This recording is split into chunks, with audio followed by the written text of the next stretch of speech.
নমস্কার বন্ধুরা। আজকে ভিডিওটা একটু শর্ট ভিডিও বানাবো এবং একটু কুইক বলার চেষ্টা করবো। আজকে কোনো স্ক্রিন চার্ট ইত্যাদির মধ্যে আমি যাব না।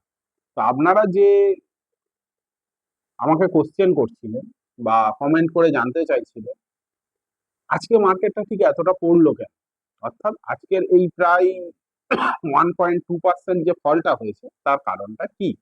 দেখুন, মার্কেট একেবারে ডাউনে যাওয়ার মতো না, এই মুহূর্তে তেমন কিছু মার্কেটে হয়নি যে বিগার। যদি আপনি বর্ডার মার্কেটে দেখেন, সেই বর্ডার মার্কেটে কিন্তু খুব বেশি কারেকশন কিছু হয়নি।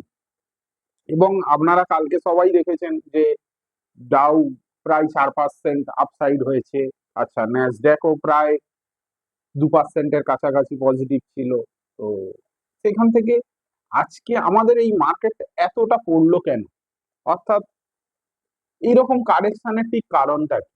দেখুন, মার্কেটে না অনেক মানুষ থাকে যারা আপনাকে শেখানোর চেষ্টা করবে, বোঝানোর চেষ্টা করবে যে টেকনিক্যাল ইন্ডিকেটর গুলো ইন্ডিকেট করছিল, আমি তো বলেই ছিলাম। না, বিষয়গুলো মানে আমি বলবো না যে পুরোপুরি ভুল, কিন্তু ওই বিষয়গুলোতে ফোকাস করলে না আপনি আপনার স্ট্র্যাটেজি থেকে বিচ্যুত হয়ে যাবেন। কিরকম? ধরুন, আপনি মনে করছেন যে আমি তো এই স্টকটা এন্ট্রি করব ভেবেছি, তো সেই স্টকে XYZ যাই হোক একটা শেয়ার, তাতে আপনি ঢুকছেন। তো আপনার যে চিন্তা ভাবনা ছিল 100 টাকাতে এন্ট্রি করুন, ভালো কথা। আপনি চার্ট দেখেছেন, RSI, স্টক স্টিক, আপনার যা যা আছে ইন্ডিকেটর, বলিঞ্জার ব্যান্ড, এটা সেটা আপনি দেখে নিয়েছেন। তো পরবর্তী সময়ে কি দেখছেন যে এত কিছুর পরেও সব ঠিক হলো, মার্কেটও আপসাইডেই হলো, কিন্তু আপনার স্টক চললো না। এগুলো তো হয়, এগুলো আপনিও নিশ্চয়ই দেখেছেন, বিষয়টা দেখেছেন। তো আলাদা করে আমি বোঝাতে যাচ্ছি না।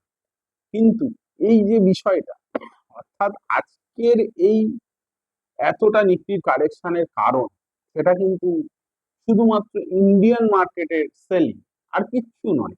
কারণ বর্ডার মার্কেটে সবকিছু ঠিকঠাক আছে। ইউএসএ কালকে জানেন আপনারা, ট্রাম্প সরকার ক্ষমতায় এসছে, যেটা মার্কেট অলরেডি চেয়েছিল এবং ইউএস মার্কেট সেটাকে খুব হাই ডিমান্ড করেছিল, সেটাই হয়েছে। সুতরাং ডাউ জোন্স প্রায় কালকে 4% আপসাইড মুভমেন্ট দিয়ে দিয়েছে, ন্যাসডাকও দিয়েছে, S&P 500ও দিয়েছে। সবগুলো ইন্ডেক্সেই ওদের প্রায় আপসাইড ছিল এবং ভালোই আপসাইড ছিল। এবং আপনি যদি দেখেন ক্রিপ্টোর মধ্যে অধিকাংশ কিন্তু কালকে, বিটকয়েনও প্রায় 4%, 6%, দুদিনে প্রায় 12% বিটকয়েনও আপসাইড ছিল।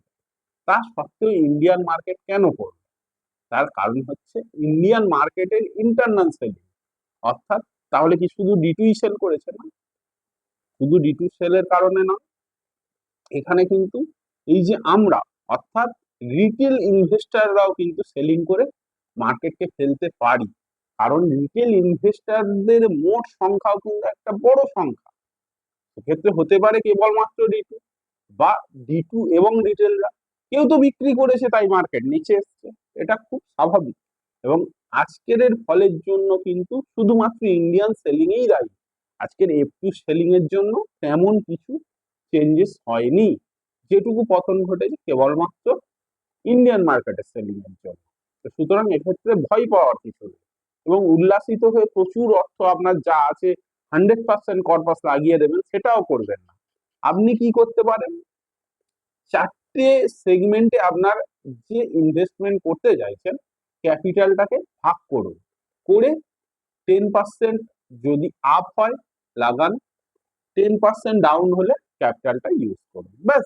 এইভাবে পুরো টাকাটা লাগিয়ে ফেলুন। দেখুন, আপনার যে এভারেজ প্রাইসটা, বাইং প্রাইস এভারেজ যে দাঁড়াবে, সেটা কিন্তু আপনাকে প্রফিটেবল করে তুলবে। এবং আপনাকে এইরকম স্ট্র্যাটেজি অ্যাপ্লাই করতেই হবে।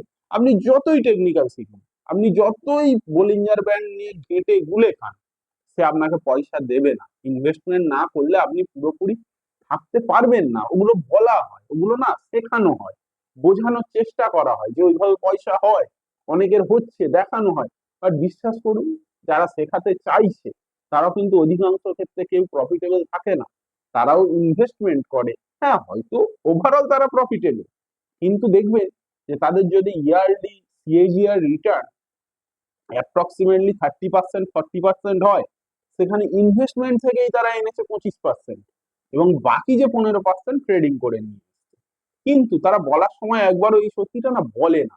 তো আপনারা যদি সেইগুলো দেখে মোহিত হয়ে ওঠেন, উত্তেজিত হয়ে ওঠেন, হ্যাঁ আমিও টেকনিক্যাল শিখে গেছি, আমিও আরএসআই বলিঞ্জার ব্যান্ড খুব ভালো বুঝে গেছি, বা আরো হাজারো ইন্ডিকেটর মার্কেটে আছে, কেউ আবার নিজেরাও তৈরি করে ছেড়ে দেয় যে এটা কাজ করছে না ওটা করুন, সুপার ট্রেন্ড সবকিছু। বাট এইভাবে না পয়সা হবে না। আপনি যে আপনার ক্ষুদ্র ক্যাপিটাল 2 লাখ 1 লাখ 5 লাখ লাগাচ্ছেন, পয়সা হবে না, বিশ্বাস করুন। একটু আপনাকে লং টার্মে হোল্ড করতে শিখতেই হবে। আপনি যদি এমন নাও করতে পারেন যে পুরো টাকাটা আমি ইনভেস্ট করব না, আপনি আপনার 50% টাকা ইনভেস্ট করুন এবং বাকি যে 50% ট্রেডিং করুন, তাতে করেও আপনার পারপাস বৃদ্ধি পাবে। 2 বছর 4 বছর আপনি প্রফিটেবল থাকবেন, কিন্তু শুধু ট্রেডিং করে করে আপনি আপনার যে মনোনীত একটা আপনার টার্গেট যে ইয়ারলি এত পার্সেন্ট, সেটাতে পৌঁছতে পারবেন না।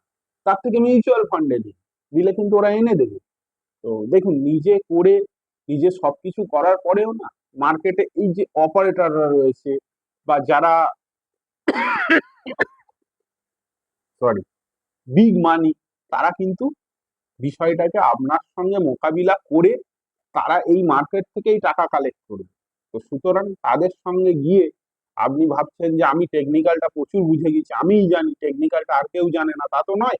সবাই টেকনিক্যাল শিখবে, সবাই টেকনিক্যালি পয়সা বানাতে পারবে না, কারণ মানি ম্যানেজমেন্টে ফোকাস করতে হবে। যে ম্যানেজমেন্টটা করবে সে আপনার থেকে এগিয়ে যাবে, আর কিছুই নয়। আপনি জাস্ট বিষয়টাকে বুঝুন। বিষয়টা পুরোপুরি কিন্তু এই টেকনিক্যাল ইন্ডিকেটরের উপরে দাঁড়িয়ে নেই। বিষয় মানে এটা একটা বিজনেস। তা আপনি সেখানে মানি ম্যানেজমেন্ট না করলে এই ব্যবসায় কোনোভাবেই সফল হতে পারবেন না। বাকিটা দেখুন আপনার বিষয়, আপনার টাকা, আপনি যেমন ভাবে চলবেন, চলতে পারে। আজকের আমি আবারও এটা বলেই শেষ করছি, আজকের মার্কেটের এই ফল, যে ডাউনফল হলো, তার কারণ কিন্তু ইন্ডিয়ার ইন্টারনাল সেলিং। এর জন্য কোনো বর্ডার মার্কেট দায়ী নয়, বা বর্ডার মার্কেটের সেলিং আসেনি। তো যদি আমার এই কন্টেন্ট গুলো আপনার ভালো লাগে, অবশ্যই সাবস্ক্রাইব করে রাখুন চ্যানেলটা, এবং বেল আইকনটা প্রেস করুন, যাতে করে আপনি একটু কুইক এই ধরনের যে তথ্যগুলো আমি দিতে থাকি সেটা আপনার কাছে নোটিফিকেশন আকারে পৌঁছে যায়, আপনি পেয়ে যান। Thank you everyone, thank you.